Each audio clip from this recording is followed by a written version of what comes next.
আধুনিক যুদ্ধক্ষেত্রে এখন সবচেয়ে বড় আতঙ্কগুলোর একটি হলো মিনি ও মাইক্রো ড্রোন। ছোট আকারের হলেও এসব ড্রোন মুহূর্তেই বড় ক্ষতি করতে পারে। আর সেই হুমকি মোকাবিলায় এবার প্রথমবারের মতো মোতায়েন করা হয়েছে তুরস্কের নতুন আকাশ প্রতিরক্ষা ব্যবস্থা কোরকুদ 100/25। তুরস্কের প্রতিরক্ষা জায়ান্ট অ্যাসেলসান নির্মিত এই অত্যাধুনিক সিস্টেমে রয়েছে কৃত্রিম বুদ্ধিমত্তা চালিত টার্গেটিং প্রযুক্তি, যা দ্রুতগতির ছোট ড্রোনও শনাক্ত করতে পারে, নিখুঁতভাবে লক্ষ্যবস্তুতে আঘাত হানতে পারে। সবচেয়ে আলোচিত অংশ হল 25 মিলিমিটার স্মার্ট অ্যাটম গোলা বারুদ।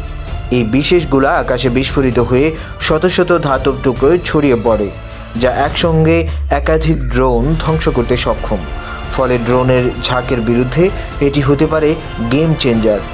এছাড়াও উন্নত রাডার ও ইলেকট্রো অপটিক্যাল সেন্সর থাকায় কোরকুদ 100/25 চলন্ত অবস্থায় কিংবা স্থির থেকেও লক্ষ্য শনাক্ত করে হামলা চালাতে পারে। বিশেষজ্ঞদের মতে ভবিষ্যৎ যুদ্ধক্ষেত্রে ছোট ড্রোন ঠেকাতে এমন সিস্টেমই হবে সামরিক ঘাঁটি, কনভয় ও গুরুত্বপূর্ণ স্থাপনার প্রধান ঢাল।